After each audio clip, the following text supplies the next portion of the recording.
Turn up. Let's go.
What's going on, everybody?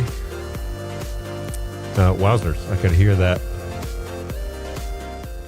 All right.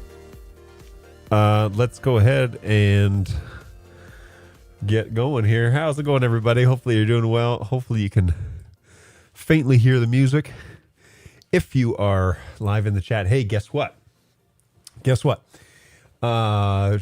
is now letting me stream to the John O'Canute channel. So that page is now approved for some reason. I think seemed like it was 2 weeks, maybe a month. I don't know how long that page has been up, but it is allowing me to stream over to that channel. And so I'm going to just check levels here, but I'm going to do it on Facebook and see what things sound like. So let's scroll real quick.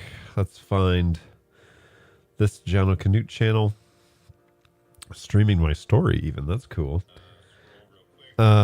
Okay, so it sounds good. Let me just mute this.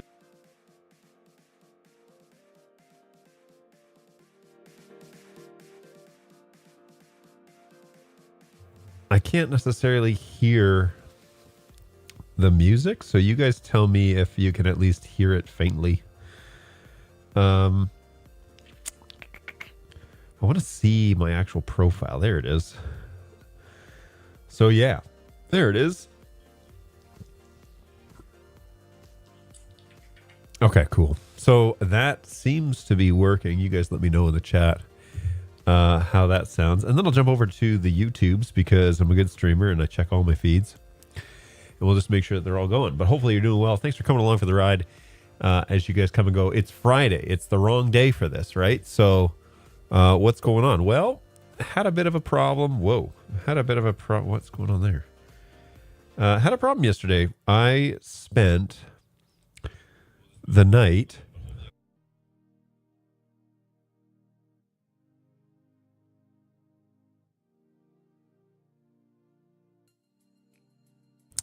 all right, sorry. So yeah, yesterday, not last night, but the night before, I woke up in the middle of the night with a massive toothache and I could not figure out what was going on. But I did the thing where I first woke up and was like, ow, I need to stop grinding my teeth. I was wishfully thinking that that's what the problem was. And then I woke up a few hours later and was like, ow, that really hurts. This is going to be a problem today. So I called the dentist when they opened and got in for 12:30. And I was sitting here at 10:15 and my wife was like, oh, did you get an appointment? I said, yes, 12:30. And she said, oh, shoot. So no show today then, eh? And I hadn't even thought about it because, you know, when you are like dealing with, what's going on here? You know, when you're dealing with like weird levels of, what is happening here? I hate these classes. They're so annoying. Okay. Maybe that's level. Yeah. Okay. So, you know, when you're dealing with just like an annoying pain, and then you get completely distracted. So I like couldn't do any work. I couldn't eat. I couldn't drink coffee, which many of you know that's an Achilles heel. That's my kryptonite. If I'm not drinking coffee, then something's wrong. So I just couldn't do anything, and it was super annoying. And so I got in, and it hadn't even dawned on me that I had a show to do. So when she said that, I posted basically a screen saying I had to postpone for the day. Which was what that title screen was about. But we are now live, and we're going to do this anyway. So all good there. Hopefully you are doing well. Hey, question for you. Does anybody own one of these Logitech MX mice and keyboard for business ones? I find that every now and then the mouse stops really like tracking, right? It's almost like it's losing communication with the little receiver unit. Now they're Bluetooth mice, but they also have a USB plug-in for like their proprietary connection. Doesn't appear either way. I connect it to my computer every 30 to 45 minutes. I get like this weird, like it moves, but it's not very accurate. It's almost like it's losing communication. So I have to turn it off and back on again, and then it fixes it. But it's really annoying, and it happens all the time. And I don't think If I check for firmware updates for this mouse, I'm on the latest version, so there's nothing there. It also appears to reset every time my computer power cycles. It resets my preferences. So, for example, this wheel, there's an option to have it freewheeling or ratchet, and I actually like it. I like the ratchet feel. So the two options are free spin, which allows you to like literally spin it and it just goes forever. Has amazing bearings. Or ratchet, which might be able to hear that maybe.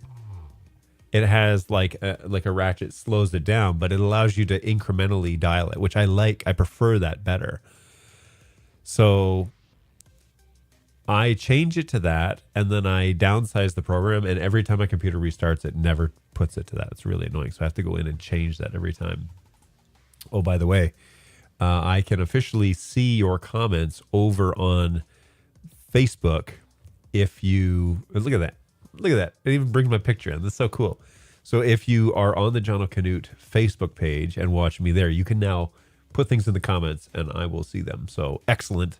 I can even bring them in to vMix through socials, which was the goal, right? I wanted Facebook to integrate with the socials piece so that I could have multiple platforms sending in comments to the show. So good stuff there. Anyways, I know it's an off day. I know nobody's really planning on me being live, and I totally get that. So if you are wondering or scratching your head why I'm online during this time, well, there you go. That's why. Okay, let's kind of get into whatever we're going to do today, because I do need to probably, now, since yesterday was kind of a throwaway day, I need to button up everything before I head to Nashville tomorrow. So I'm going to go to Nashville in the morning. I have a morning flight that goes down there, and then we will be setting up a new Blackmagic G2 Pro camera. And so I want to look at that today, and I want to just kind of familiarize myself with all the details. And if anybody has any comments about this, it would be helpful. So I'm going to go over and spell Blackmagic correctly. These cameras are 6K sensors, which is kind of overkill. It's not the Pocket Cinema cameras. It is, maybe they're 4K. Let's just put in G2 camera and see what comes up. Yes. So these are 4K. I'm going to put in Pro because they're the Pro models. When I made the recommendation, because we're already using a Blackmagic ATEM, we're using a Constellation ME2, which has been fantastic, by the way. These are studio cameras that we're using. And the model we went with was the Blackmagic Studio Camera 6K Pro. Now, we don't need 6K. We don't need 4K. We need 1080p. And so we're going to see what the ability of this lens can do, because a 6K sensor going down to 1080p is going to be interesting. The question I have is, do I send it 6K out of the camera and then just take it in 1080 at the Blackmagic, or what do I do? Because we might notice a significant difference when it comes to picture quality. We might, because the other cameras we have are all running 1080p 30, maybe, no, 5997. So they're all running 1080p 5997, and this one will be a 4 or a 6K sensor, capable, mind you, of sending 6K over SDI, and also several other features. And so we went with, I say we, if I click on models and then I click on, is there a way to pick the model I want to see? Because it doesn't really allow me to specify. Here it is, this one. The cameras. The other things, well, anyways. There are some things that I have to think through here, but let me throw this up on the screen so you guys can kind of see what it is that we're looking at here. So We purchased one, and we're just going to integrate it this weekend and see how that goes. What I really like is it has an onboard screen that allows you to see everything, change everything. It's great. But there are lots of other features that this camera comes with that I'm really anxious to see in action. So the first thing is it has multiple ways of connecting this camera to the Blackmagic ATEM system. The first and foremost that everybody loves, especially if you're used to the bird dog realm, is you can integrate it with what's called a studio converter and then make it a one plug connection back to your home base. And so you have to mount the converter in usually a 1U chassis, and then you would run Ethernet, probably 6A. You would run 6A down to the camera and plug it in directly. And what that does is it supplies power, and it supplies video, and it supplies control, and allows you to manipulate the picture and all those sorts of good things all in one spot. And so you don't have to have multiple SDIs or power or things running down to the camera. You can just do that with a one cable connection, which honestly, in this day and age, in the streaming world, in the broadcast industry, that is the way to do it, because it allows you to be very versatile. You only have to run one Ethernet cable, one drop to your location, and then you can set up multiple locations. So if you want the camera to be in a main central spot the first time, but then you want to move it over, all you got to do is patch it. And so you would run the converter back to a patch, and then you would just patch it over to, where you want it to be. And it's a very simple way of kind of merging networking and, your camera production together. Now, the way we're going to do this on Saturday is we're going to run independent power to it, 12 volt DC, and then we're going to run SDI in and out. We're going to run 12G SDI to both of those ports.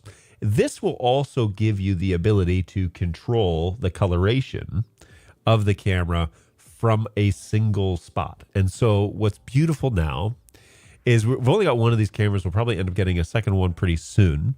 But what's beautiful about this now is we can set the one camera that we will not be able to change.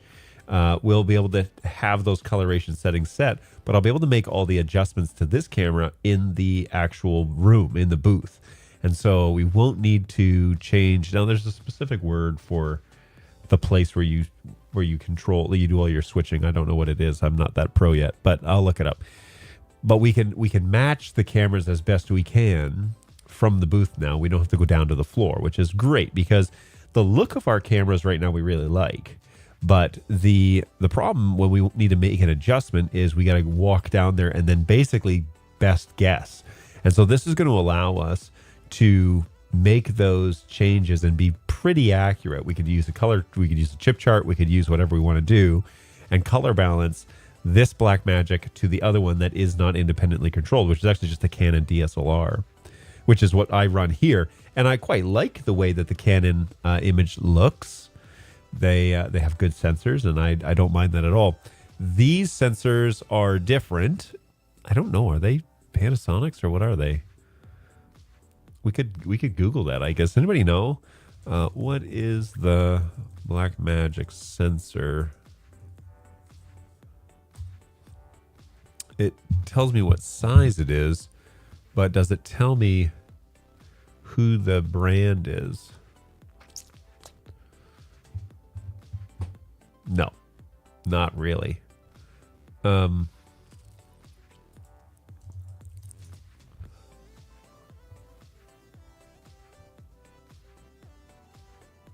Anyway, it'll be fun to try and match them because I think that'll be an interesting exercise. See if I still have my color matching chops like I used to back in the bird dog days.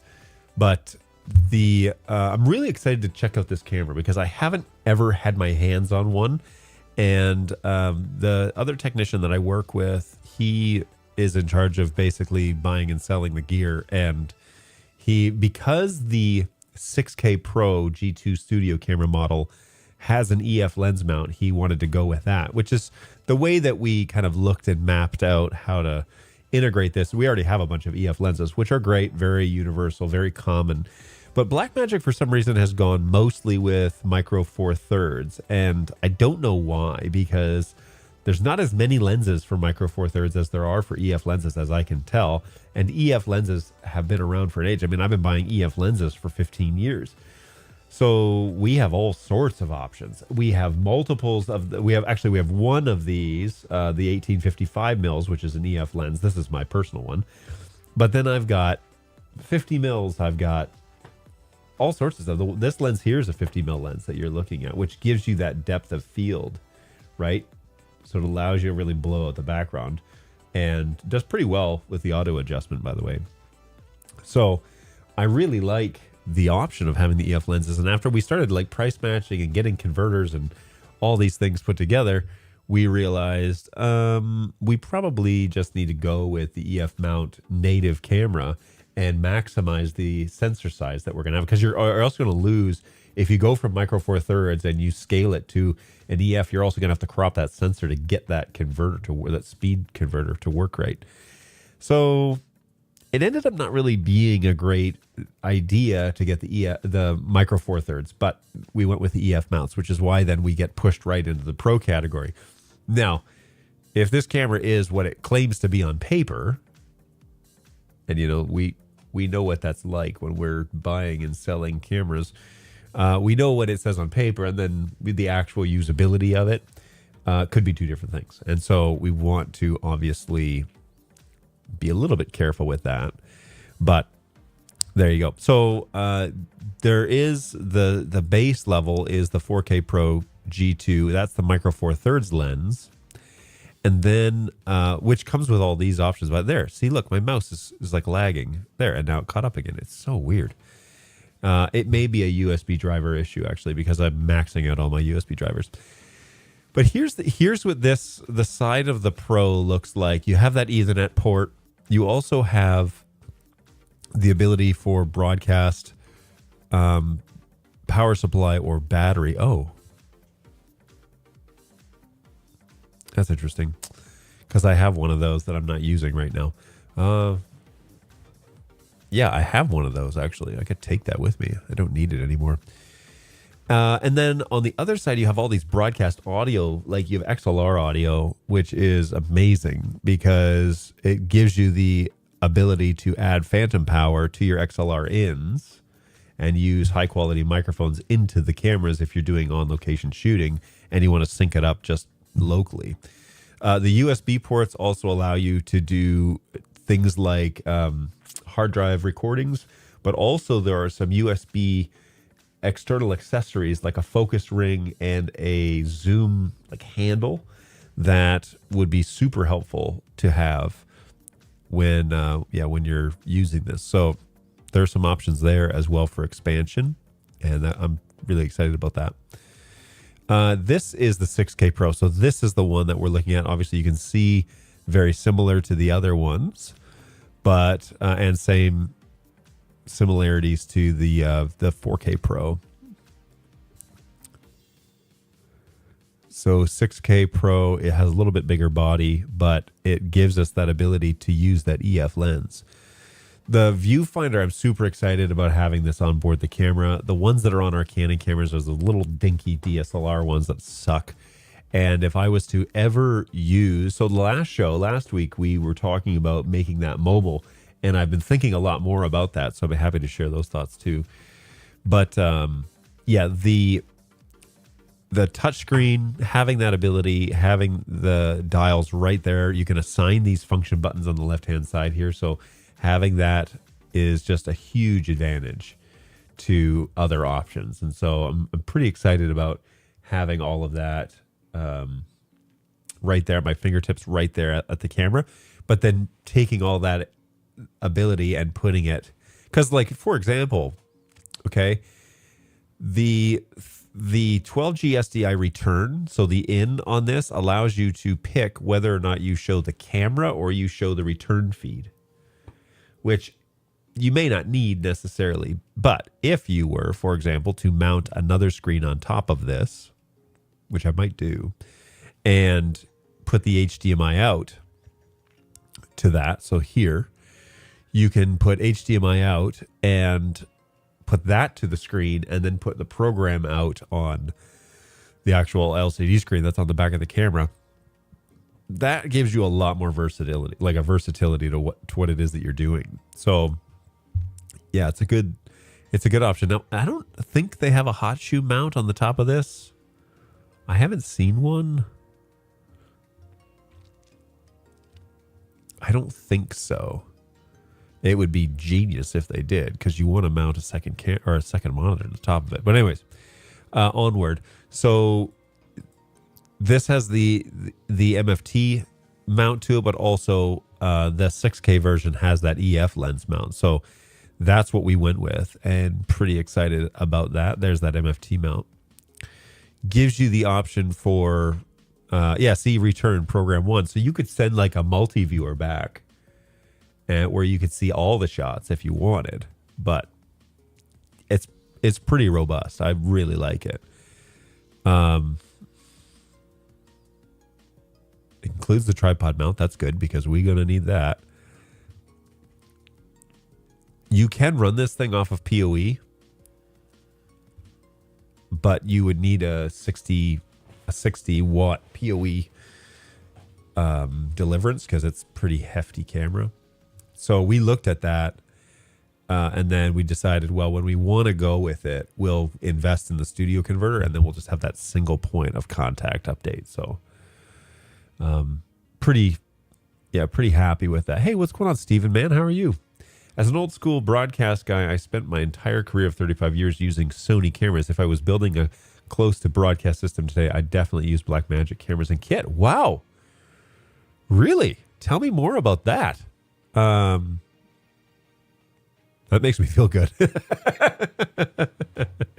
Because we already have the ATEM. We have the Blackmagic Constellation ME2, and the level of integration and what we need to do with the coloration on these cameras, we need to make it way more versatile than what it is right now. Oh, and here are those on demand options as well. So the Blackmagic Focus and Zoom Demand are both an option. They're USB connected, so you can connect those to the handle or to the side of the camera, and then use them. What? My mouse just stopped working altogether. So yeah, you can definitely get on, like when we go to a manned camera, I'd want to invest in something like this. And so the whole fleet. Now, we have phases that we're rolling out. I'm getting way ahead of myself, but we have phases that we're rolling out. And so these pieces will probably get integrated later on down the road as our fleet gets bigger. But honestly, I'd want to get to 3 cameras before we were talking about anything like this. So I'd want to invest my money up front on the cameras themselves, and then do the individual control. When we go to the 3rd camera, I would definitely be looking at buying these at that point. So yeah, pretty cool stuff. Whoops, I just got an email. All loud. So yeah, here's where I'm going to start going down this road this weekend, and I'm happy to give you guys an update when we get there. But we did end up going with the 6K Pro, and that has that EF lens mount on it. I'm pretty excited about it, because I think it's going to help us out big time. It does do 60 frames at 6K, but honestly, we need the 1080p. That's what we need for now. The recording is 6K. We can also send 4K back, which in this instance, I don't know if anybody knows or has an opinion about this, but in the Bird Dog days, I would always tell customers, never limit your resolution at the camera. Always send it back full and then scale it down when you have to. But don't send it back. If your camera can do 4K images and you can scale it down at your video selection, scale it down there. Don't scale it down at the camera itself, because unless you need to save on like bandwidth or something. And that was with Bird Dog. But again, my philosophy with NDI was, if you are talking about saving network bandwidth, but you're buying cameras that could consume and cripple your network, you're going about this the wrong way. You need to have the proper infrastructure before you buy the crazy beefy cameras. Now, sales guys wouldn't necessarily agree with me on that because, let me turn this. Sales guys wouldn't necessarily agree with me on that because, no. You buy the best camera you can and then you upgrade your infrastructure incrementally. But I know schools and churches and businesses is like, once you get it up and running, they're never going to think twice again about upgrading the infrastructure. So if you want to have a 4K camera and you want to scale it down, you make sure your infrastructure can handle 4K NDI or 4K SDI or whatever, and then you limit it on your output. So you would bring in 4K signals into vMix, or you'd bring 4K signals into your video switcher, and then you'd output 1080p, 5994, 30, or whatever you want to do. So, yeah, I have my philosophies about that, but hey, what's going on, Angus? Good to see you, man. Morning. I have got appointments all morning, so I won't be able to join in. That's a shame. Hey, I will do my best to not have a dental emergency next week on Thursday, and we'll actually do a real show on Thursday. This is a real show, but I'll do one on the appointed hour. So there you go. It's already 11:30. Now, my wife is coming home a little bit early today because she needs to get into a meeting that she has at 12:30. And so there's going to kind of be some like overlap here. I don't know if I'll need to get off the show or not when she gets home, but I am using up our bandwidth. So probably should prioritize her meeting. Anyways, all good. So the tight ecosystem makes things really efficient. The quality of the kit is excellent. The caveat that the little ATEMs are not likely to have as long life as a much more expensive switcher. Yeah, that I don't know anything about. I don't know about the lifespan of how long I should expect this constellation to run, because that really is going to be our linchpin. Is if that thing goes, we're going to have to expedite, get a new one ASAP, which maybe we need to buy a second one and just have it like sitting cold on the shelf, because that's not a bad thing to think about. So let me add that to my to-do list just to ask about, because yeah, if that thing were to die, we'd be down. And I know that the resiliency of the production is number one. So let me add that to my to-do list of things to chat about this weekend. And my to-do list is way out of date. Okay, I did do the... Whoa, jeez. Did you hear that? No, it didn't come through. Okay, good. I can finish all these. Okay, I'm going to add this to my Saturday to-do list.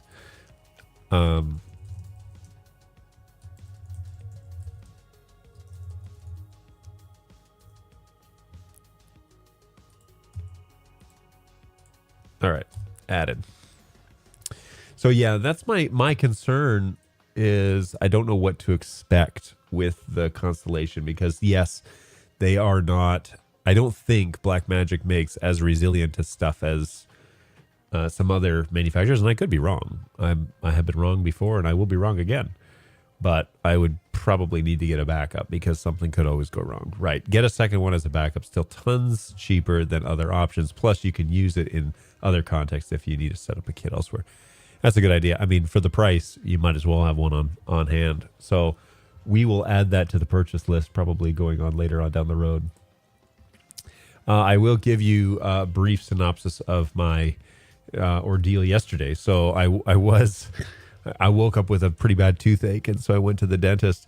Turns out that it was already one of the crowns that I had done, and so there are no nerves for it to be bothersome. So after some monkeying around and checking, he did confirm that it was the one that was my... Now, I suspected it may have been my crown, because my one of many crowns. I've been crowned with many crowns. I suspected that it was, just because the pain was not the same as it is when I have a root canal. The nerves are, infected, and so they're really throbbing and giving me massive migraines and stuff. This was just more of this is like an ache. So then I was kind of like touching the teeth in the bag and realized, I think this is a different texture than my other real teeth. And sure, lo and behold, it was. And so what was going on was my bite was pressing on it every time I bit down. And so all he had to do was shave some of it off, but he had to make sure that my teeth were clearing and not hitting it every time I bit down. And so he had to adjust it without freezing so that I could feel when it missed or when it hit. And man, that was uncomfortable to say the least. So anyways, he gave me some inside information about how many Motrin I can really take safely, and also prescribed some antibiotics, so amoxicillin, to handle the infection, because it was irritating it so much that it ended up getting it infected, and then that was a problem. So we've taken care of that. That's for sure. But yes, yowzers, and that is why yesterday I could not do a show. I got back here around 2 o'clock. My dentist is about 25 minutes away. So I got back here around 2 o'clock, feeling a little better, but still needing to eat something. So now I'm good to go. The pills are working, and I'm on I think it's a 6-hour regimen of amoxicillin. It's basically take them till they're gone, but it's a week's worth of antibiotics. So I take them 3 or 4 times a day until those pills are gone. Now, the greater story about yesterday was, and this is a sad one, I woke up yesterday, went downstairs to make a pot of coffee, and the coffee machine was dead. And so R.I.P. Mr. Coffee Machine, you have served us well for many years. But after the dentist appointment, I promptly went over to your local big box store and picked up another one, because this house does not function on less than a carafe of coffee every day. And the beautiful thing about this new coffee pot is it's pretty much the exact same one as I had. However, the auto off is 4 hours, not 2. And so the coffee stays hot for 4 hours. Now we make coffee in the 6 o'clock hour. So this coffee was not hot when I went to get it. But I had a cup before that, and it was hot. And so, I'd had 2 cups since then. So not to worry, everybody. Now, I also have a Keurig. I went downstairs before the show started to get a cup of coffee, because I was like, I can't do this show not on more coffee. And I had 2.5 minutes to go, so I didn't have time to turn on the Keurig and get it warmed up. But you bet your bottom dollar that I will be drinking a cup of coffee through that Keurig right after the show. So this one is a little bit lukewarm. That's why I'm trying to drink it. But yeah, we're going to be... So a crisis averted. Now, we were not able to get the coffee machine that we want, that I want. I don't think my wife cares too much, although she was excited about maybe having the option of buying something not bottom of the barrel. This is like our 3rd or 4th coffee pot, coffee machine that we've bought. And if I wasn't going to spend $800 on the Breville machine, which is the one that one day pie in the sky, when money is not an object, sure, I might buy one. But until then, I'm going to have to borrow other people's coffee pots and machines. So this machine is at the soundstage that we record at. And so I'm going to learn how to use it because I really want to buy one. But as you can see, it's going to have to be reduced in price a fair bit because I cannot afford $700 on a espresso machine, which does, you can add more hot water and make a cup of coffee. But I have used these in Australia and they make a good cup of coffee. So very excited about the future because there is one of these at the soundstage and I would love to get used to using it. And then on Sunday mornings, we have 2 young baristas that make coffee in the Keurigs, and I would love to teach them how to use this thing because I think they'd get a kick out of that. So, yeah, if I have some time to kill at the soundstage, maybe I'll learn how to use this, and that would be a lot of fun. But until then, we went with the standard Mr. Coffee machine, which, is not as exciting, but it will serve our purpose. So, anyway, that's the saga from yesterday. A dead coffee machine and a tooth adjustment. And that was a doozy. So, hey, if you're joining us over on Facebook, you can comment in the chat, and I will see it in VMix socials. So if you're hanging out with us over there, feel free to let me know that you're there in the comments. Always a blast. Now, I want to look at this Jono Canute page and share this stream over on my main page.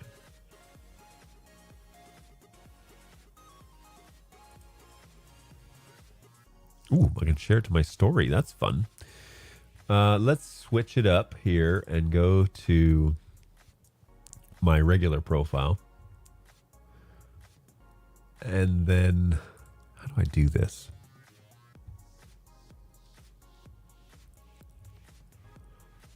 I gotta look at this is so confusing how Facebook does this, because I can look at my page as my profile.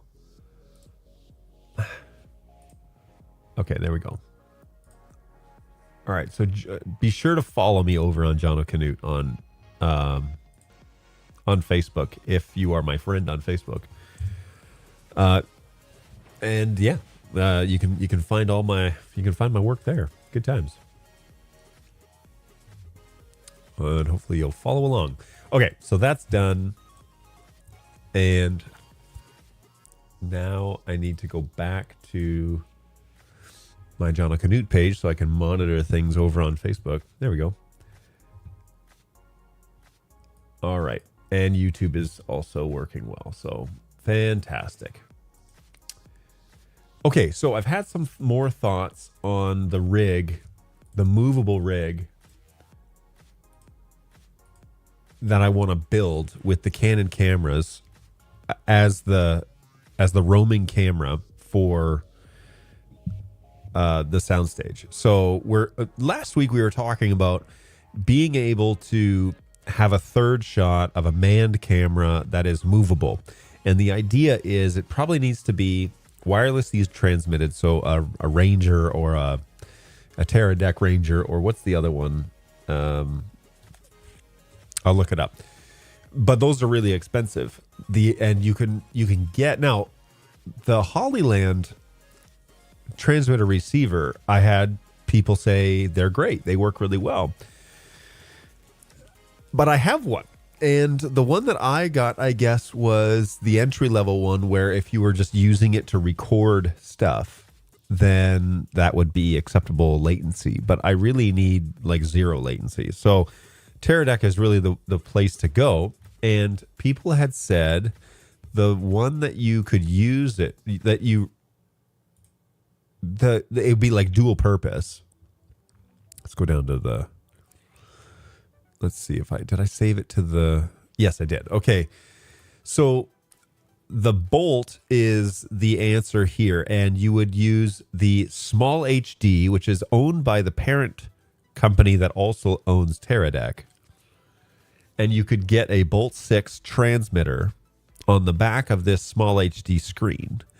And then you could get a receiver separately. And that would be basically zero latency. Plus you'd have an additional screen, which, as I just got done saying, those Canon DSLRs are just not any good. They're like, the screens on them are okay, but they're just not very good. So it would be better to have a Small HD screen like this with the Ultra 5 Bolt 6 transmitter 750 on there, which is 750 feet, which is that would be as much as we would ever need for now. I mean, it would be as much as we ever need for a very long time. Line of sight 750, and you could use it as a roaming camera shot, which would be great for recording music stuff, would be great for doing a live shot, of our teaching time is really when most people are tuned in.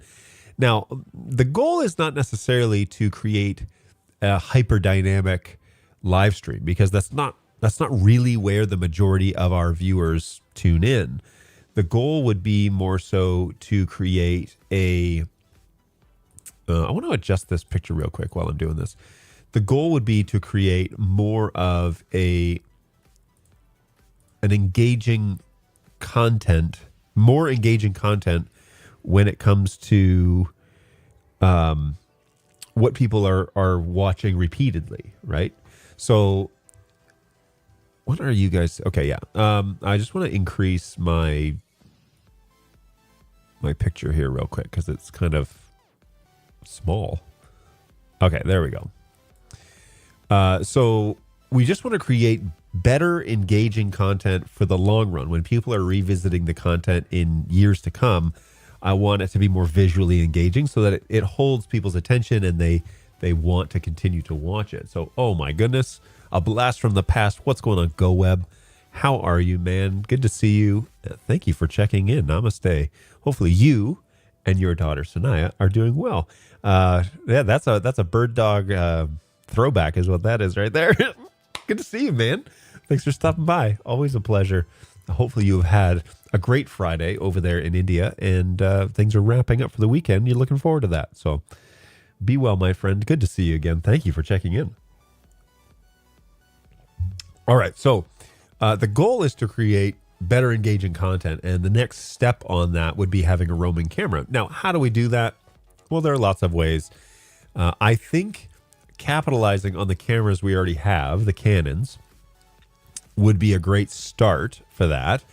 I wouldn't necessarily want to, I wouldn't necessarily be terribly interested in using a Blackmagic camera for this, although getting the picture to be the same across the entire fleet may be, ideal. The beautiful thing here is that Little HD has the ability to connect to HDMI and SDI and then transmit that out. So it wouldn't really matter. We have HDMI coming out of the camera, the Canon cameras. And so I'm assuming that would be suitable here. What's the Ethernet port for on this guy? This says HDMI. Okay, so the SDI is only for the screen itself, I guess. But you would be doing HDMI into the screen, out of the screen, into little transmitter, into the Teradac bolt, which would be, we could even do that on the Blackmagics, right? If you were to have a roaming camera that's a Blackmagic, they do have HDMI out, so we could do that. Now, the disadvantage there is getting it to be color balanced, but you could probably hook it up via SDI at first and change the coloration settings and then disconnect it and plug in your HDMI and roam with it. That would be an interesting alternative. I do have, by the way, one of these Feel World screens, just a cheap one, which I'm actually using here at the camera as my confidence monitor, and I duplicate my vMix rig onto my confidence monitor so that I can engage with you directly, like into the lens. That's how I get away with this. I'm actually looking at vMix twice, but it's just copying that screen over to that little Feel World, which is a 1080p screen. I have another screen which is a little bit bigger, but it is only a 720. It's a 1024 by 600 display, and that doesn't work very well. So I do have this. It's more for like a Raspberry Pi type of situation, which I could hook up because I have several Raspberry Pis that are just functioning around my office. But I would use this for that instead of, integrating it into that instead of. Now this has little speakers on it too, which is interesting. But the resolution's kind of jacked up on this. So I use the little Feel World confidence monitor, which is the screen that I use for recording videos independently on that Canon camera that I'm using right now to show you.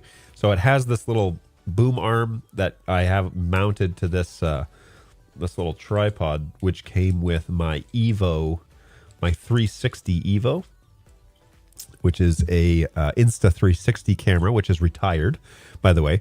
But I have that mounted there, and then I use the little screen with the confidence monitor that I have set up. I have a little confidence monitor rig because I love the one that I had at Bird Dog, which was an NDI model of a, what was it? Telscript. A Telscript NDI confidence monitor, which it was so cool. The thing was so great. And I used that as a way of seeing. I would send it the NDI signal from my main camera, and I would just talk to myself in the camera. Well, it's essentially what I'm doing here. I'm just able to see vMix. I could move vMix, though.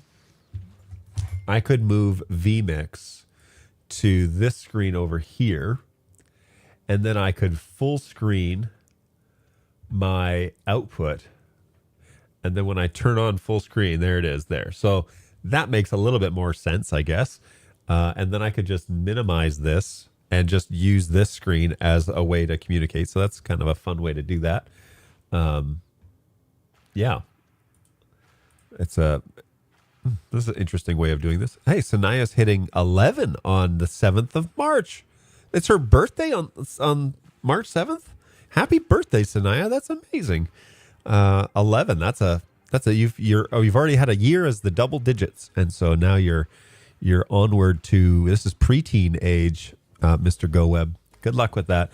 I also have a 10-year-old who just turned 10, so she's a year behind Miss Sanaya, but that's great. Happy birthday. That's so exciting. Hopefully you're having a good year. So yeah, full screen. And if I cut back over to myself, yeah, now I'm full screen on there too. So that's pretty neat. I don't have that sound effect yet, but hey, that's pretty neat. And we will maybe I'll use this rig for now. Anyways, back to the screen. So I have one of these little Feel World units, and works pretty well. There's the little boom arm that comes with it, and it's a cheap alternative. Was it this one? You know what? I will. I'll look it up. Which one I have? It's not. It was only like $100 or something like that. Like it wasn't much at all. This one. Yeah, it's a little 6-inch screen, $125, and I bought this back last year in June, and it's been great. It's worked really well. I mount it to the top of my Canon camera, and I run a little HDMI cable to it when I do recordings here at my house, and it works great as a better screen than the one that comes on the Canon itself. So I like this little guy. If you're just in the market for a little monitor, works well, and it gives you all the color grading stuff. So if you're familiar with vector scopes or you're familiar with histograms and that sort of thing, it's all included, which is great because it does allow you to balance the color before you get started. So yeah, I'm a big fan there. Let's go back to this little guy though. This is really, I need to find a better price, but this I believe is that step when we start doing the remote roaming camera situation. I do believe I am settled on this Bolt 6, and it will plug in and work and have basic zero latency, which is what I'm looking for. I would want to test it, but I'm pretty confident in Teradek being that fast. So I'm pretty excited about that. Pretty excited. Now, Teradek has multiple versions of this. They have a transmitter one, which transmits obviously the video that's going into the little screen, but they have a receive as well. So if you're a director and you're on location and you want to watch what's being done at the switcher, they can transmit the image to your screen, and you can just have it, wherever you are roaming about, which is very convenient. It doesn't really make much sense for what we do, mostly because the guy that makes the final call is doing the video cutting. And that's just the way that we've designed our show. But it works pretty well in that way because this way you can have a camera that's kind of moving about, and we don't have to worry about running cables. Now, every time you want to bring one online, you got to spend $4,000 for a small operation. That gets a little long in the tooth, but we have a technical budget, and so we would just wait and save. And so we wait a couple of months, then we could probably make that purchase and make it work. So pretty fun, pretty cool idea. I don't know if there are any other small HD with transmitter options. Maybe the Smart 7 comes with one. Select your color. Yeah, I would love to. I don't know if there are. Cinema 5. That's what I was looking at first. But does the Indie come with a TX?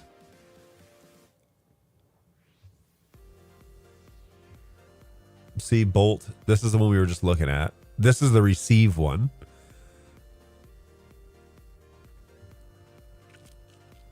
Why doesn't the Cine 7 have a TX model?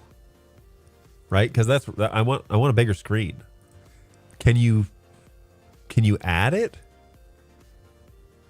Oh, look at this.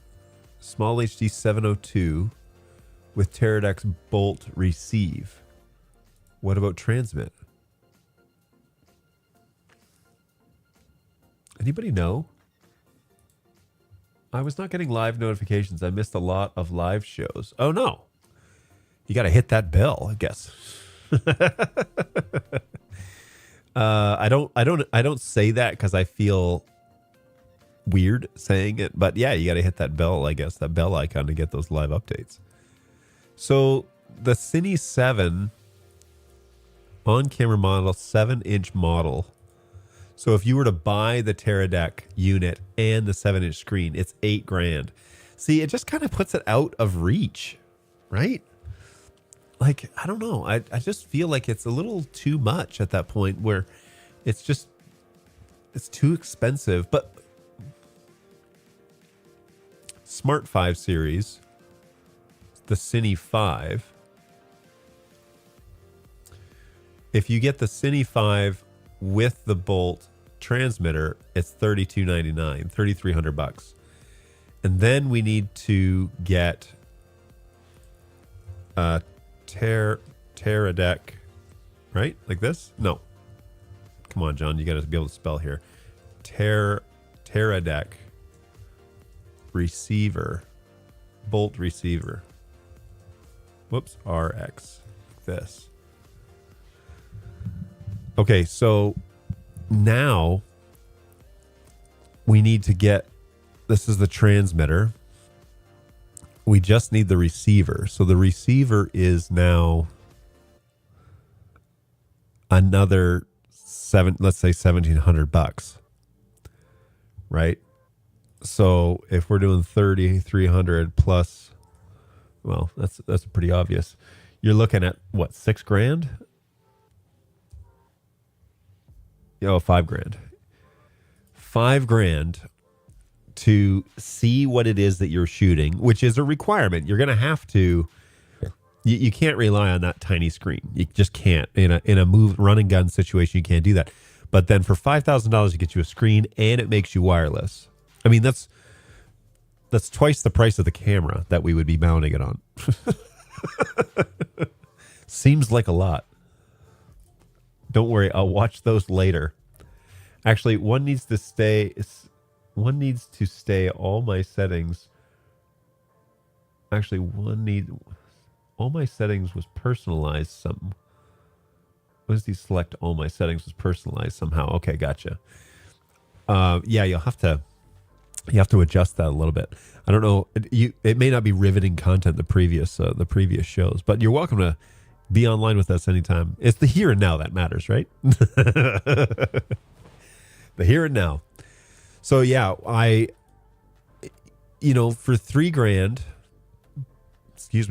for $3,000, you can get the SDI HDMI version, which,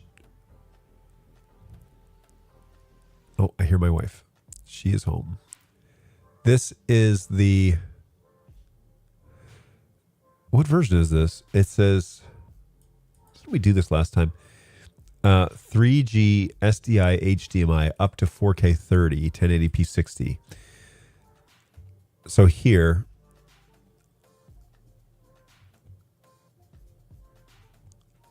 the SDI version, which would be what I would want to use it on, although it's just 3G, right? So that's 3. How is that possible? It says that it's 3G. So up to 4K 30. How if it's only 3G? I thought that was 1080 only. Anyway, whatever. You're going to need a transmit receiver. So the Bolt 750, LT 750, and then so that's $2,800 and change. Let's say $3,000 after. Well, it'll be tax free, so it's $2,800, and then small HD monitor.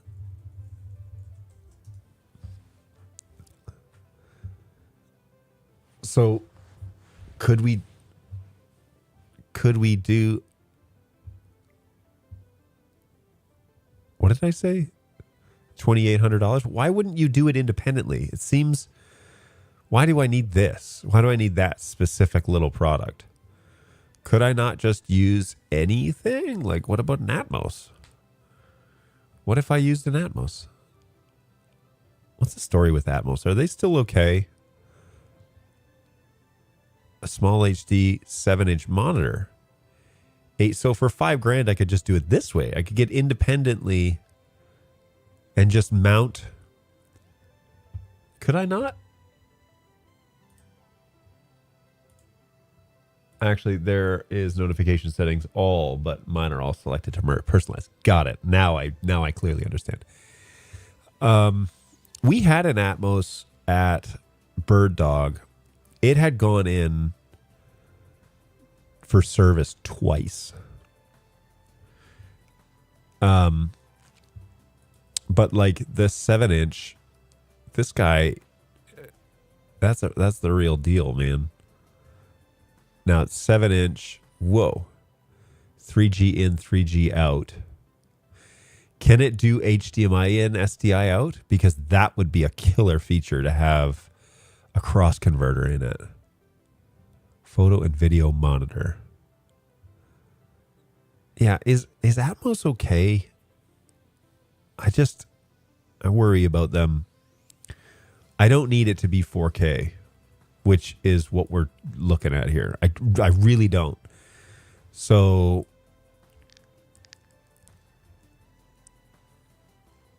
I would love it to be 7 inches, but I would love it not to be 4K. If it was 1080, that would be sufficient for me.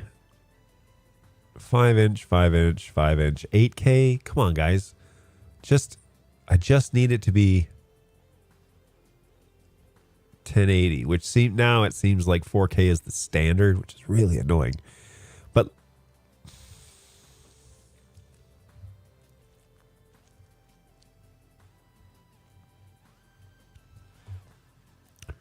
curious, because a little monitor like this guy, like this little Feel World one that I have, I just need it to be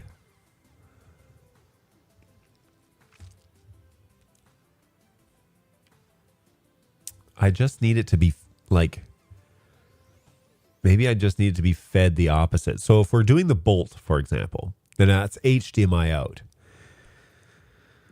So I'd have to do a pass through.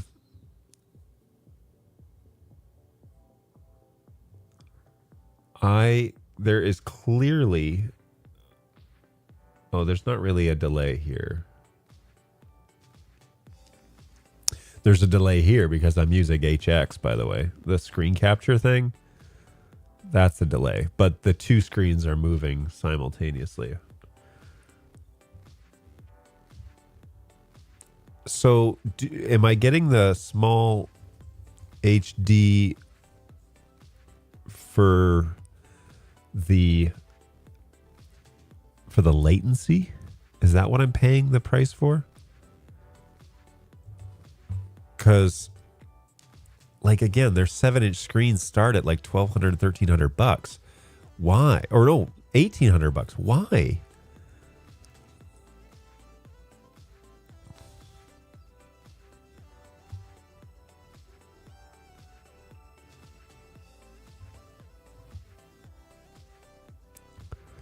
And what's stopping you from going to something like this, where it's $300? Like, is there a latency readout on this? Could it be 0 latency in and out? Easy latency.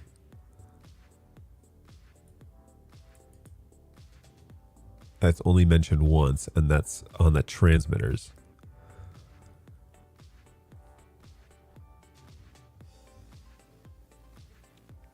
Because what I really want, I want a screen with small bezels, right?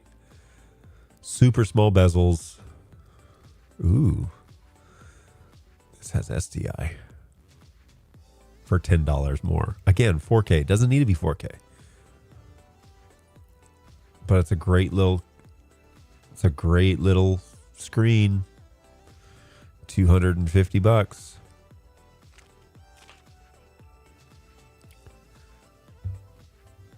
Man, I'm not sure. I don't know.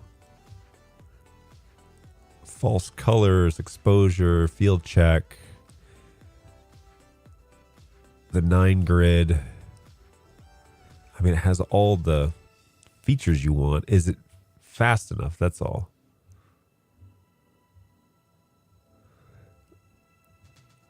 I'm assuming it is. I don't think that that's really an issue that I'd be concerned about. Right?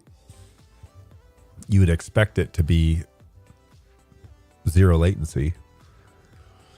But like, so what's stopping you then from going to something like this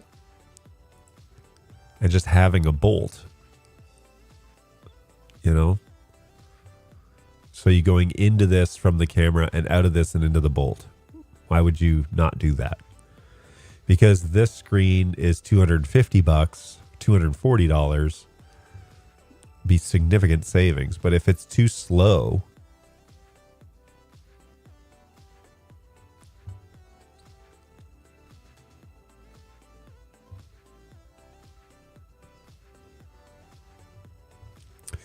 so I'm going to save this to a list.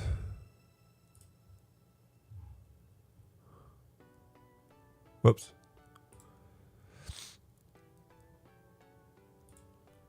All right. But now I'm going to go Teradek Bolt 750.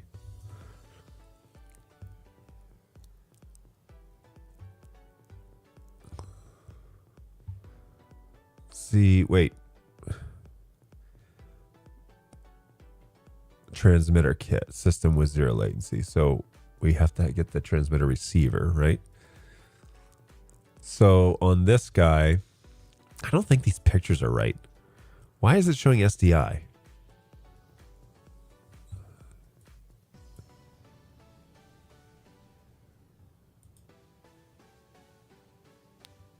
What is this guy? 2 receivers?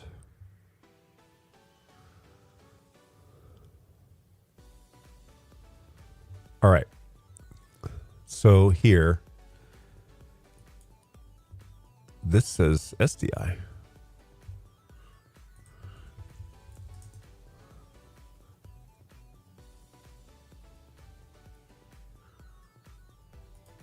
Shut up. Transmission system, 0 delay. Transmitter and receiver. Oh.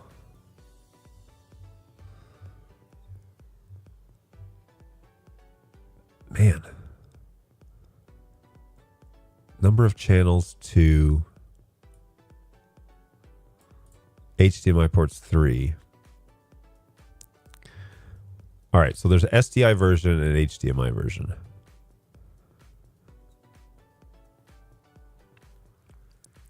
There it is. HDMI in. So you'd have to come out of the screen and into this. Let's save this.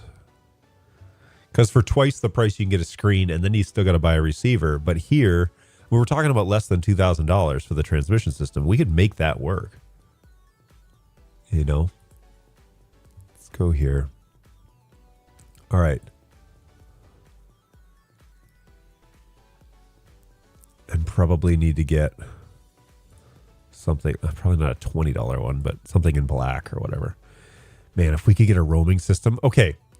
I don't know if anybody's watching here, but here's another question I have, and I need you to chime in if you have any feelings about this. But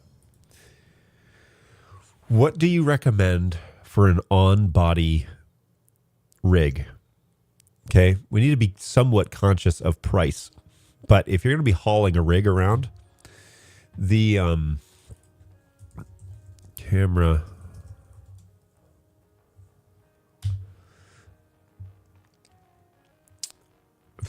Wrong.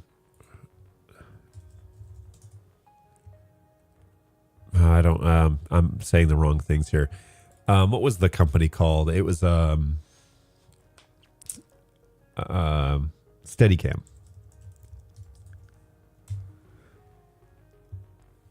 So I've seen these Flycam rigs that are like full body suits. Pretty cool, honestly. Is this a dual camera? Stabilizer with arm for video cameras. Payloads 33 pounds. And then it has this like arm that you hook into the thing. And it floats it around. It's really cool.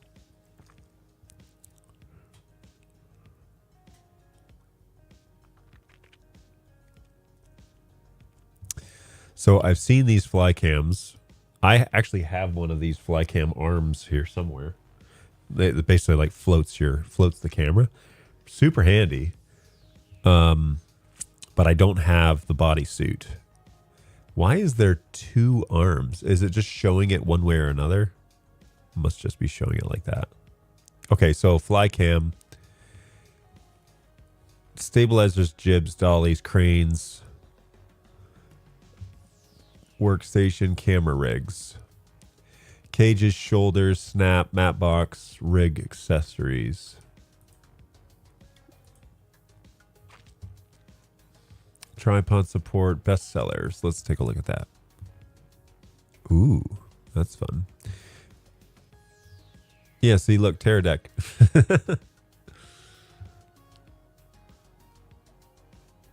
Now, I've seen these two flow lines. This I'd be interested in. What's the difference here? Professional vest support. Ooh, look at that. That's fun. Flycam comfort stabilizing arm and vest for Flycams.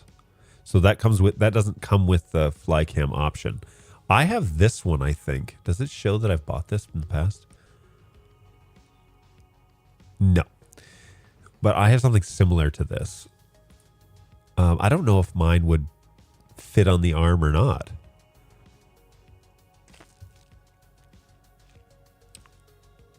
I don't think it would, but I guess I need to look it up. I bought mine a long time ago. But I've seen these sort of things where it's like these arms that come down. How heavy is that guy? 27 pounds. Why do they always wear these weird shirts? I don't understand that. But yeah, like a rig that you could attach to the handle and off you go. Okay, distributes load on your back. Reduces the stress on neck and shoulders. Very cool. So for $1,000, there's that option.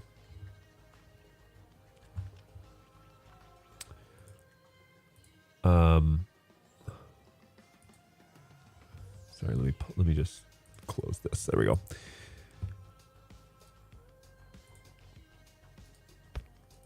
I'm stressing my machine out for no reason. I don't need to be running all this stuff. There we go. Okay. All right. There we go. But something like this I'd be game for. I think that would be a good rig, and it would just take the hold balance, and so you just steer it. You just point it in the direction you want it to go. 9 to 27 pounds. Different position of camera easily set up. Yeah, because we'd have battery or batteries, right? You'd have the small rig mount around the camera, and then mounted to that you'd have an arm, which this would connect to, and then you'd have a I mean, they do have a cheaper version of it. It doesn't really have the same excitement factor, but it still works as... What is that? What is this thing right here? What is that thing? Flowcam Flowline Master. I need to like watch a video or something. What other videos are there? Whoa, jeez. All right, I was just going to mute this. I just want to see.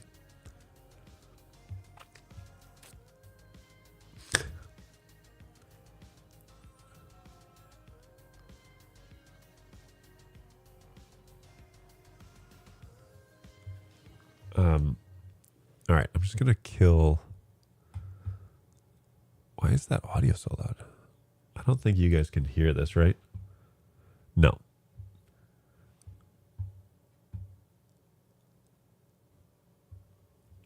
But if we wanted to get into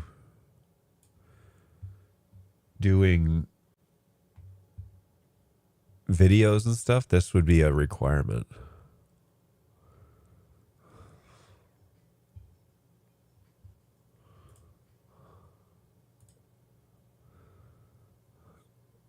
Oh, is that the mount on the back that's covered up? Yeah. That's cool. Okay, that's the end of the video, though. So what else do we got here? Flycam, how I use my pack. Well, this guy actually did a review. I wanted to show the Flycam system that I use for my Blackmagic, because I know having a full camera rig all day can be really exhausting. This is what I'm using. Take the weight off my body a little bit. This is cool stuff, man. He has like elevator music behind this. It's funny. All right, so he zips it up, tightens it down. His buckles are upside down. So if you want to take this up, all you have to do is tighten this dial. Okay. Here I have a Blackmagic 4K. He's got a pocket camera there. Don't have that any of this. I'm just going to show you how the flat camera system works. All right, so he rigs it up to the handle on top.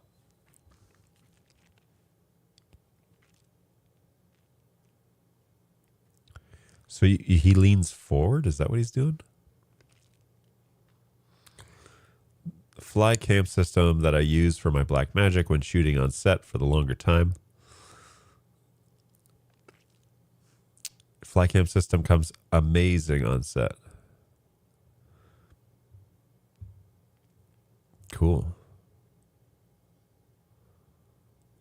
It needs. I would need a little lower, and he's got a full-on backpack, like a battery and everything too, which is what I feel like it needs to come out a little further though. Like, look, it's right in front of you. See, and he's pushing it out. I don't know. Maybe that's on purpose. Maybe I don't have enough experience with that stuff. It's interesting, though. But something like this would be fine.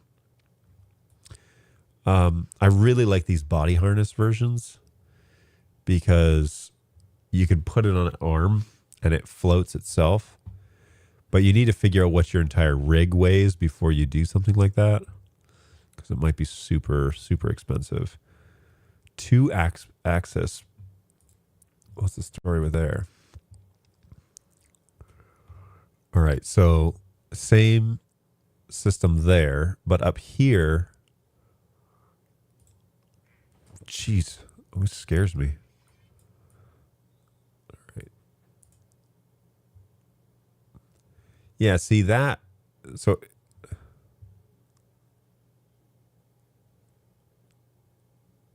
oh my gosh. They have an AI Morgan Freeman narrating. Not kidding. It's supposed to be Morgan Freeman.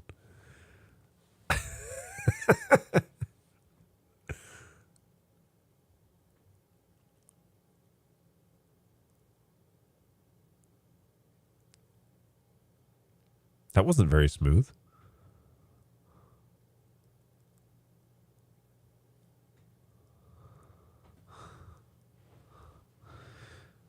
Has anybody ever used these?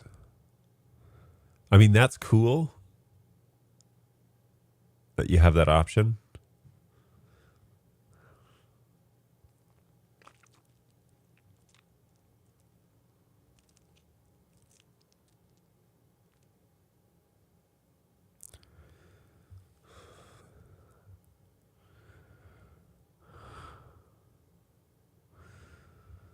Interesting. I don't... Ooh, that was a cool effect.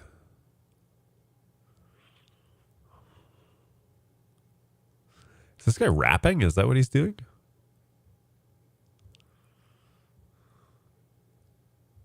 All right. Well, support vest. This is the same one, I think. A lot of the same footage from before, yeah. Okay, so for $400 more, you can get the little boom arm. That's cute. I don't know if that would be necessary for what we're doing. I don't think so. But I do love this arm. I think this is... I've seen this used before, and it's a lot easier than the other options. And so let's jump into this real quick. Let me see if I can send this. Whoa, geez, why? So loud. Something's up with that, guys. Let me send this out to the proper... All right, here we go. I'm going to stop the music. Just pause this. Oh, I guess I could have used my pad for that. Okay, so let's turn this up. Let's see what we can hear. Which is a handheld stabilizer. All right, you should hear this now. Every element of the Galaxy kit has been carefully put together to give you a wonderful shooting experience. This is not Morgan Freeman narrating. The kit makes it easier to shoot for long hours with complete stability and comfort. Aluminum constructed Flycam HD3000 has a micro balancing feature and a telescopic post for quick balancing. It helps to achieve fully stable and ultra smooth shots under any shooting scenarios.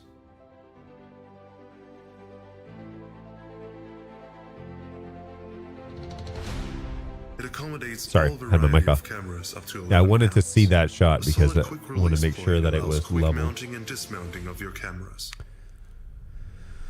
How many cameras are you mounting and dismounting? The CNC Seems like constructed gimbal has that would ball be bearings not a which provide requirement. rotational camera control That's so with easy cool. on-axis movement. The Dual spring arm adds the an gimbal extra on it level of is really stability to a fancy. handheld stabilizer. It enables to pivot, pan, and boom smoothly and quietly. It isolates any body movement from the camera to capture smooth shots with precise and elegant control. The lightweight and adjustable vest eliminates any stress on arms which may arise by handheld operation for long hours. See, Now, that's what shooting I'm entire interested in. weddings, sporting What events, is or the theatrical performances. Sorry if this is super loud real quick. There we go, okay. Definitely the best bang for the buck vest. Just be prepared to tweak it. Now, if you're not tweaking your gear for your specific application, you're doing it wrong. I mean, as far as I'm concerned, right? Hot take, if you buy a piece of equipment and you plug it in and turn it on and start using it, send it back. You're doing it wrong, 100%. This shot is terrible, by the way. This camera angle is just her head in the middle of the shot. Whoever shot this needs to go and watch a few videos on how to shoot people. You don't put their faces in the middle of the frame. You just don't. It's not how that works. Especially if you're doing cinematic movements like that's what this is. This is cool though. I mean, for $400. Yeah, that's fun to do that test.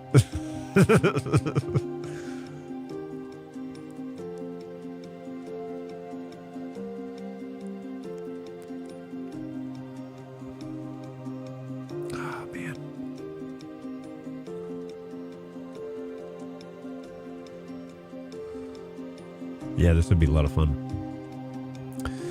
So, all right, let's see you go now. Let's see some footage you're going to shoot. Yeah, because you can mount on the foot, you can mount the screen, the monitor, and the Teradek for that matter.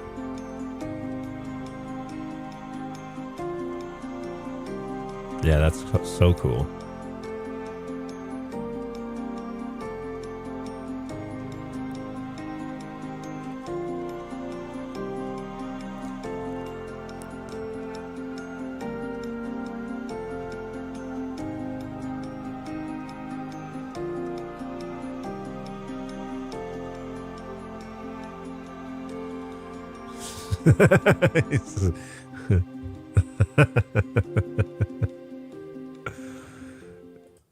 Okay. Well, interesting.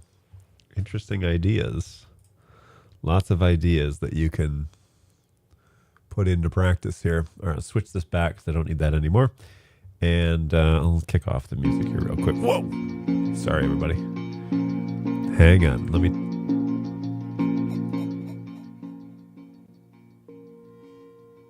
What was that?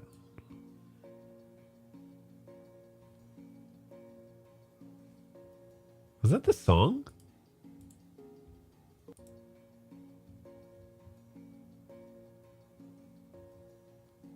Hang on.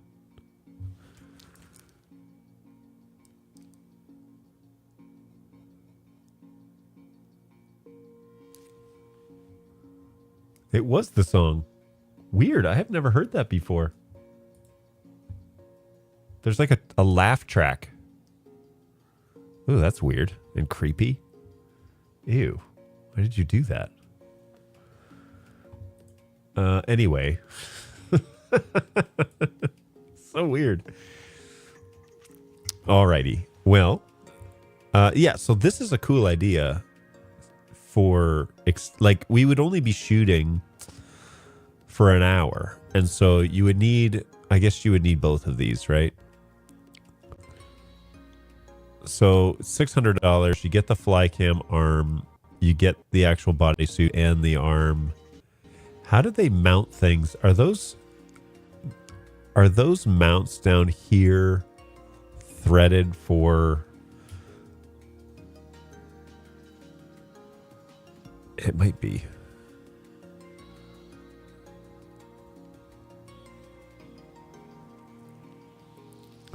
Oh, that's cool. They have different weighted springs.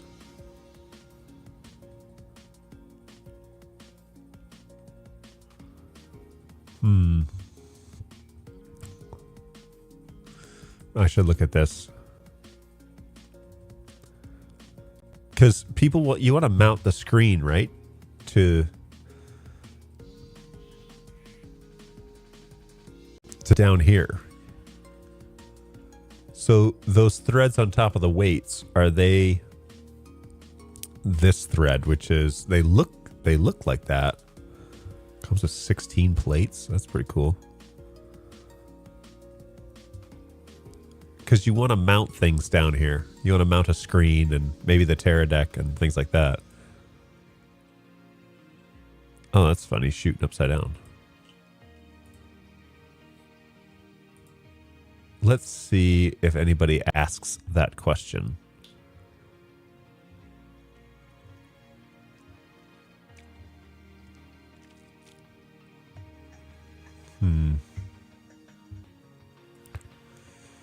Helps to make great shoots, but not heavy enough. Great product. Stabilizer. Flycam Red King video stabilizer. Let's mute.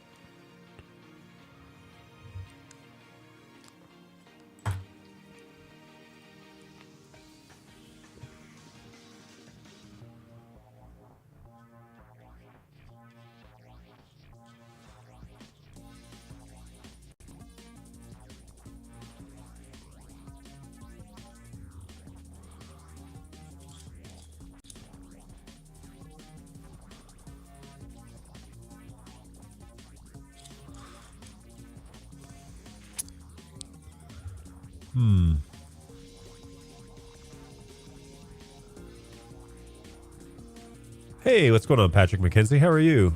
Yeah, I like the idea of a vest a lot better than a boom for some reason. Yeah, I think I do too. Oh, it's good to see you again, man. I met you last week. Or this week. It was this week I met you. Yeah, I think I like the vest idea better. Seems to be a little bit more versatile, and you're not pushing it, you know? Like, I think with the boom, you'd be pushing it out and steering, whereas this, you just be kind of like finessing it a little bit. If you had it weighted correctly, you'd just be... I mean, I have the fly cam, a very basic fly cam arm. And it seems to be probably a better... The problem with the fly cam is without the bodysuit, without the vest, is that you're holding it up the whole time. And that does get really tiring. So I'm not convinced that that is the right answer. But I do like this system. It does take some finessing to get it perfectly correct. But yeah, if we were going to do anything... Oh, I think I have like this one maybe. Flycam 5000. Is this it? This one looks very familiar. Has the weight holders. They're a little weird. It does not take much weight for the DSLRs. I had a T2i for a long time. The T2i wasn't very good for videoing because you could only video record for... I forget what the limit was. It was something stupid. It was like 30 minutes or 29 minutes or something like that. These ones can record indefinitely, so it's much better. But yeah, I think I like the vest system the best. If I were to pick one. Let me close some of these down. This is okay. But I'm not gonna... Yeah. I think I would prefer the vest, which is up here.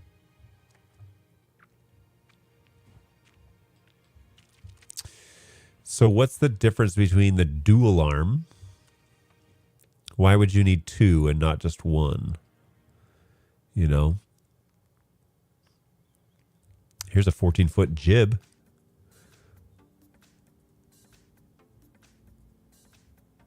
Tripod stand.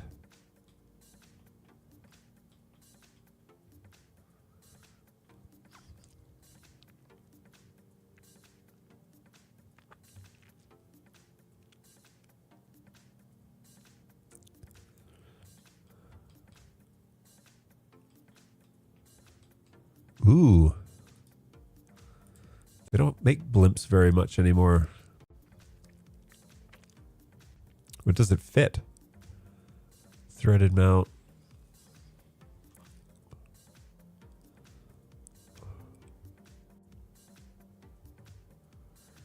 Ooh, it comes with a dead cat. That's cool. All right, well, this is all very useful information, but I think I like the vest option the best. Stabilizers and gimbals, handheld body mounted.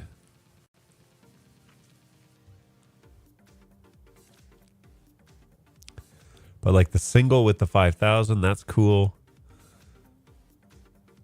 I don't particularly understand the difference between their models.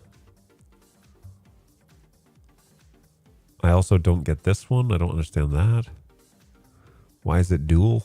But like this, the dual arm with the stabilizer. I think this is the winner.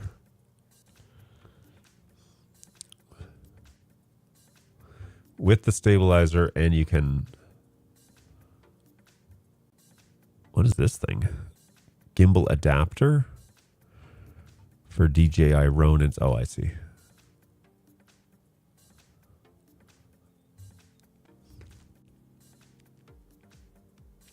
Yeah, see, look, he has no weights. He has like 2 weights on this thing for his DSLR. That seems about right. you get it just so that the weight is almost the same. It's slightly more on the bottom, and then it keeps it kind of upright. So then all you have to do is hold the neck of the thing and adjust it to the direction you want it to go.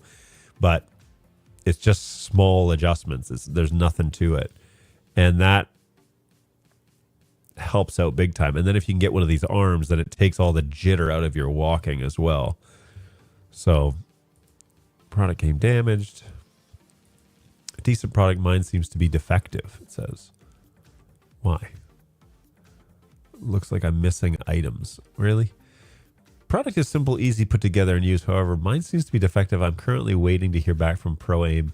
Once set up, the dual arm male pieces slides perfectly into the females, and the left female slide from the vest. However, if you want to use the arm on the right side of the vest, I can't, as the silver screws on the back of the female piece have pierced through, thus blocking the male piece from entering all the way, preventing the male piece from being securely interlocked. This obviously results in me only being able to use the dual arm from one side of the vest. Still, for the price, this seems to be a decent buy, depending on... What? Oh. Yes, that would be a problem. Interesting.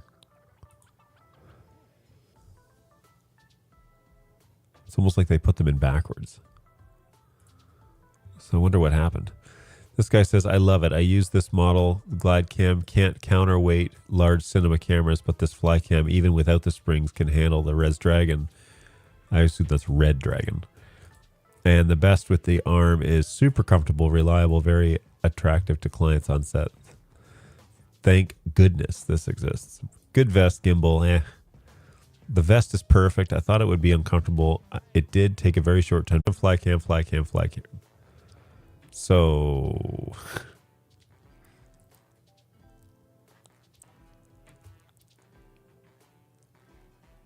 all the same. Any similar products, more frequently bought brands, they're all fly cam. Not a single competitor in this market, evidently. It's weird. I don't know what the deal is with that.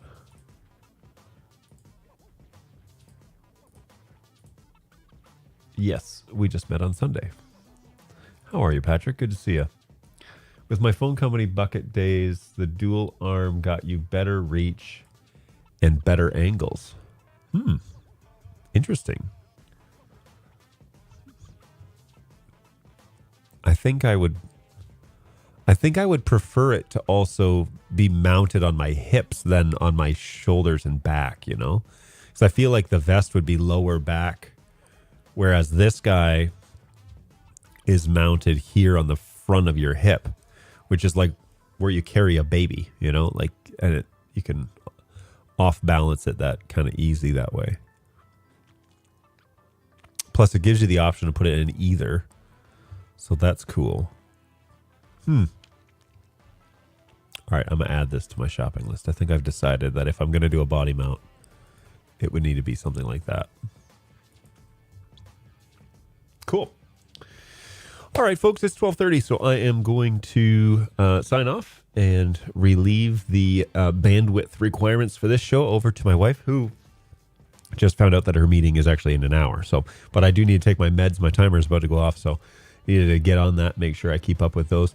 But I hope you've had a great week. Thank you for all of you who came along for this ride. I will try and be on Thursday next week, back to the normal schedule, without any medical emergencies. And I'll be back from Nashville, so come on out and find out how my experience was setting up my very first Blackmagic camera, and why did we just didn't go with an easy peasy one. We went with the 6K Pro G2 studio camera. So I'll let you know how that goes and what my experience is setting up that camera in the Constellation. So that will be Saturday's job. That's what we're doing.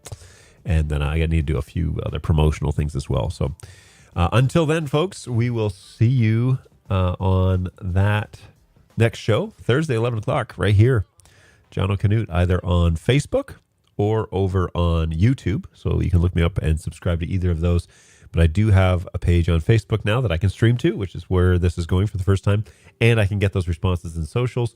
But also I can, like normal, be over on YouTube. So be sure you subscribe. It is just John O'Canute, Jonoknewt.